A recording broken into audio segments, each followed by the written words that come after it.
Barton live. from Barton Hill Academy.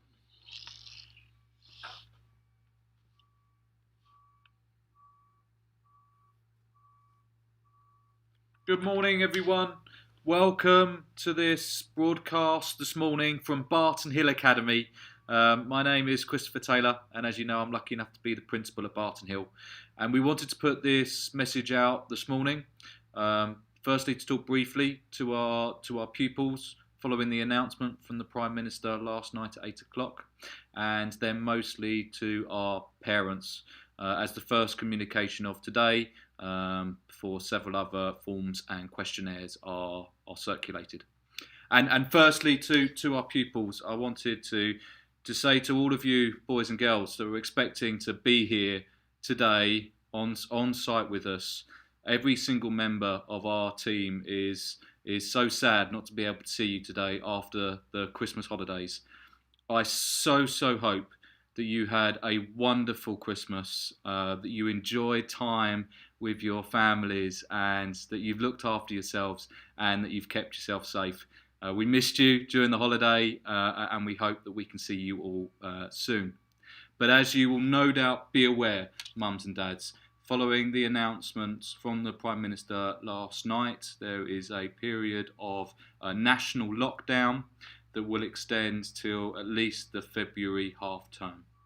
And what that will mean is that the school site is closed for the majority of children, unless they fall into two categories, which I'll talk about later on. But I must say that whilst the school site is closed, education does not stop.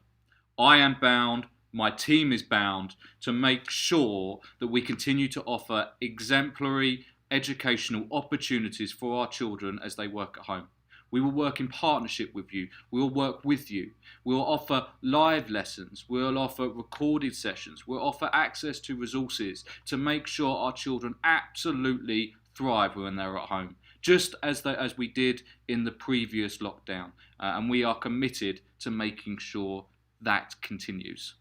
And I ask you all on this hangout to please work with us to make sure learning at home continues.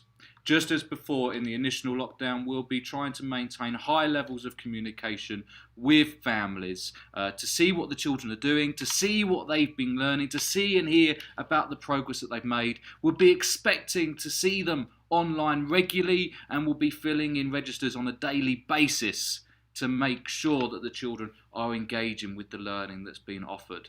That is our legal duty, but it's also our moral responsibility. And I truly believe that the children who have gone through this pandemic this year, they will be an incredible generation. A generation that will be more independent, that will be more effective. They'll be able to solve problems that no one else has ever had to solve before. They will be incredible. Please work with us as we keep your children learning during this season. Communication from the Department for Education last night suggested we should aim for around about 3 hours of pupil learning in the primary school during this per day in this season, and that's what we'll be looking to implement today. We apologise for the last minute inset day that we've put in place today. We will use that to make sure that we are ready to launch the virtual platforms from tomorrow. The two categories of children who are still able to come on site. The first category are vulnerable children. Mostly these vulnerable children may be subject to a specific plan formed with the local authority. These might be called a child protection plan, a child in need plan. It could be possible that these children are looked after, or indeed they may have an educational healthcare plan as well. We'll be sending out communications later on today, and of course we will be remaining open for the vulnerable children to come on site, just as we did in the initial period of lockdown. The second category of pupils who will be able to come to site are the children of what's called critical workers. And this will be familiar to everyone, I'm sure. But if a parent within the household is a critical worker, that child is able to come onto the school site when it is required. We will release a detailed list about all the different roles and responsibilities and jobs that would suggest a critical worker, to give you broad overviews, education and childcare, key public services, local and national governments that are supporting Brexit, food and other necessary goods and that supply chain, transport and border control, public and national security, key utilities, communication and financial services. And I want to appeal to our community here that whilst only one parent needs to fulfill one of these roles for their child to attend school, we ask that you consider if they need the school place. Obviously, if there can be other supports put at home that enables them to access the virtual learning, then that is incredibly important to us. I can see that we've got some technical issues here, so do be assured that this will all be sent out via communications later on as well. The more children that we have within school means that we have lower numbers of staff at home supporting virtual learning as well. So we ask that those places are taken up when they are needed, and we'll work with you to support that to be the case as well. For either of those two groups that do attend Barton Hill Academy, they will be offered both a breakfast club and an after-school club opportunity as well. Can I say that in terms of food, just as previously, we will make sure that those eligible for a free school meal will be provided with one, and we will make sure that we enable that through either hampers or vouchers. More information to follow. There's a couple of key forms that I really want to draw your attention to today that will be circulated. The first is a form for critical workers, and we will ask that you fill that in and get that back to us at the earliest opportunity so we know the number of children that we're expecting on site tomorrow.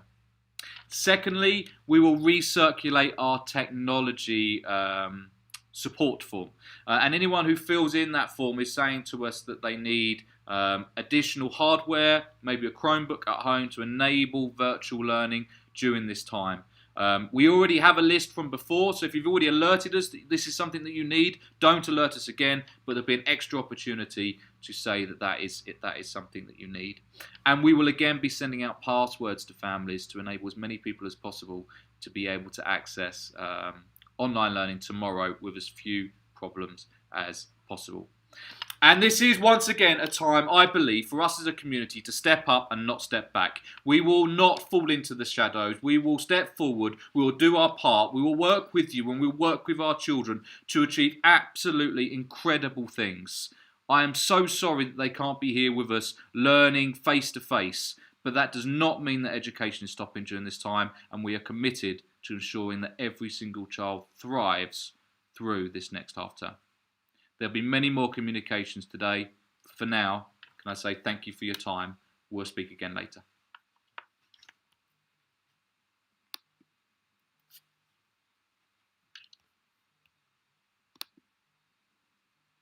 There's a little bit of a buffer in the middle, but